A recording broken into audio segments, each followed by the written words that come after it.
종합제 TV 시청자 여러분 안녕하십니까. 2025년 12월 28일 밤 9시 39분입니다. 이재명 대통령이 윤의게인 세력의 핵심인 이해훈 전 국민의힘 의원을 기획예산처 장관으로 지명한 후폭풍이 대단합니다. 국민의힘은 즉시 최고위원회의를 열어서 이해훈 씨를 제명을 했습니다. 이해훈 씨는 지금 서울 중구 성동구 당협위원장입니다. 한동훈 전 대표도 즉각 페이스북을 통해서 반박을 합니다. 이렇게 먼저 일탄을 날렸습니다. 2차 내란 특검하고 내란 정당 해산시키겠다면서 계엄 옹호 윤의게인 하는 사람을 핵심 장관으로 지명하는 이재명 정권, 도대체 정체가 뭡니까? 이어서 또 제2탄을 발사를 했습니다. 한동훈 전 국민의힘 대표 페이스북입니다.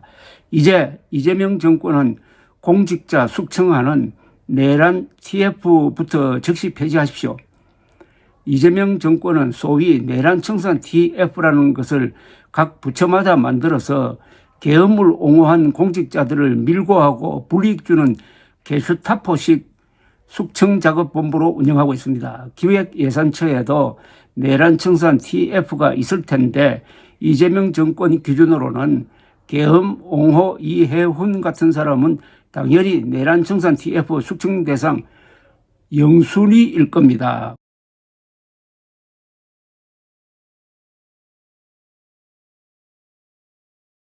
부처별 내란청산 TF 단장은 장관이니 기획예산처 내란청산 TF 단장은 계엄 옹호한 이해훈이 됩니다. 서슬프른 내란청산 TF 돌리는 이재명 정권이 계엄을 공개적으로 적극 옹호한 이해훈을 장관시키는 건 저질 코미디입니다. 내란청산 TF부터 오늘 즉시 폐지하십시오. 그런데 혹시 김병기 민주당 원내대표 뇌물 갑질 사태 덮으려고 억으로 끄는 건가요? 안 덮입니다.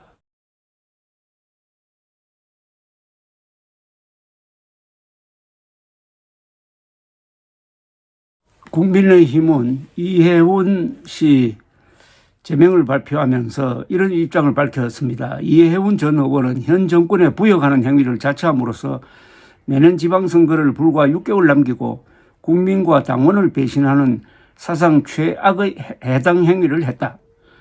국무위원 내정 사실을 밝히지 않은 채 선출직 공직자 평가를 하는 등 당무 행위를 지속함으로써 정상적 판단을 할 수 있는 자라면은 도저히 할 수 없는 행태로 당의 질서를 어지럽히고 당무 운영을 고의적으로 방해했다고 지적을 했습니다. 한동훈 계열로 알려진 신지호 전 국민의힘 사무부총장은 페이스북에 이런 입장을 밝혔습니다. 이재명 대통령은 국힘 현 당협위원장인 이해훈 전 의원을 기획예산처 장관 후보자로 파격 발탁했습니다. 이 전 의원은 올해 2월 17일 반탄집회에서 윤 대통령의 비상계엄은 법과 절차에 따른 정당한 조치였다. 윤석열 체포도 불법이라고 강변한 인물입니다. 오늘 인사로 이재명은 내란몰이의 명분을 상실했습니다. 김민석 총리가 이끄는 내란 TF는 개판이 될 것입니다. 정청래 대표는 회심의 미소를 짓고 있을 것입니다.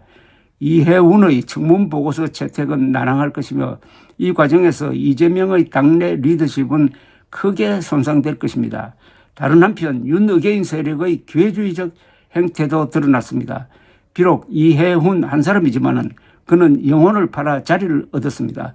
계엄 옹호는 신념이 아닌 사익 추구의 방편이었던 것입니다. 이처럼 이해훈 지명은 일타상피입니다. 흥미로운 건 이재명이 이재명을 때렸다는 점입니다. 윤의게인이 맞은 브리타의 충격도 상당할 것입니다. 신지호 전 의원이 말한 일타상피는 고스톱에서 쓰는 용어죠.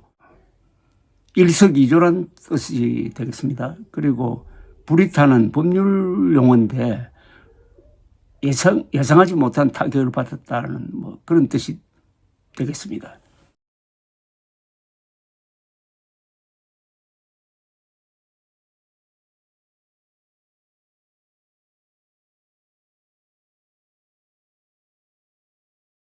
이번에 새로 출범하는 기획예산처는 이재명 정부의 정책을 예산으로 뒷받침하는 아주 핵심 조직입니다. 어떻게 보면은 한 정부의 심장에 해당합니다. 그래서 정치권에서는 이 인사에 대해서 여야를 가리지 않고 충격적이라는 반응이 나오고 있습니다. 민주당 한 중진 의원은 중앙일보와 인터뷰를 하면서 협치, 통합 기조는 이해하지만은 윤 전 대통령 탄핵 반대 발언을 했던 것은 깔끔하게 정리해야 하지 않겠나. 어떤 식으로든 반성이나 사과가 있어야 할 것이라고 했습니다. 민주당 재선 의원도 그간 은행에 비춰보면 이해되지 않는 인사라고 비판을 했습니다. 조국 혁신단 대표도 SNS에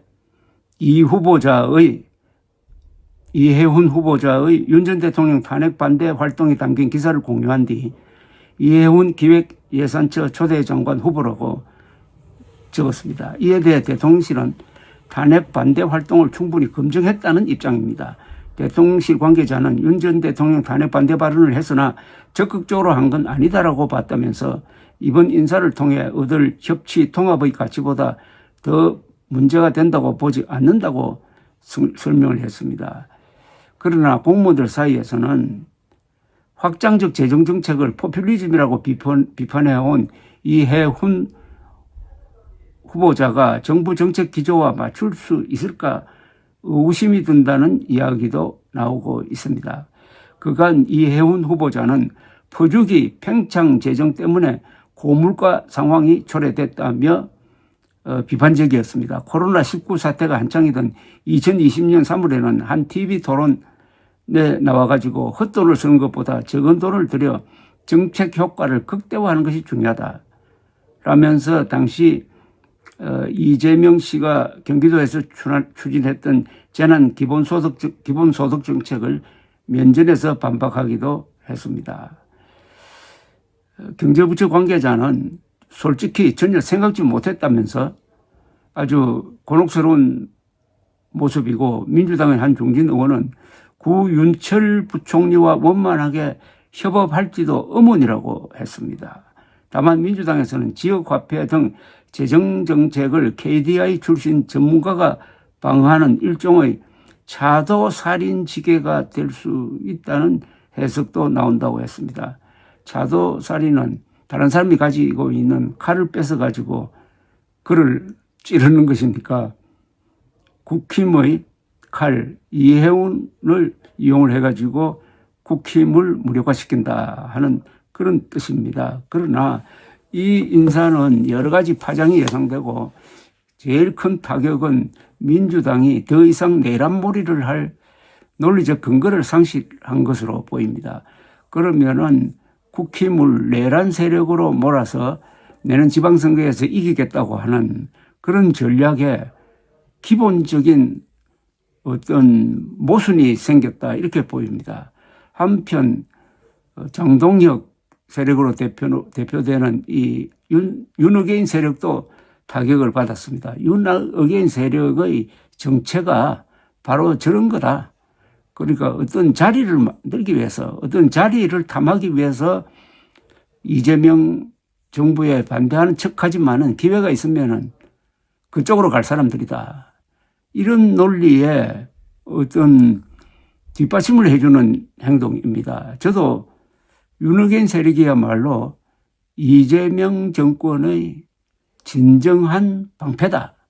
가장 든든한 방패다. 하는 일 하나하나가 다 이재명 정권 도움이 되는 것이다 라고 해왔는데 결과적으로 오늘 이해훈 전 국힘 의원 윤어게인 세력의 한 행위는 결국 이재명 정부를 돕고 국힘을 아주 곤란하게 만드는 국힘도 해당 행위라고 했듯이 그렇게 된 겁니다. 상대적으로 한동훈 전 국민의힘 대표가 이제 홀가분한 입장에서 윤어게인 세력과 이재명 정권을 때릴 수 있는 그런 유리한 고지에 서게 되었습니다. 감사합니다.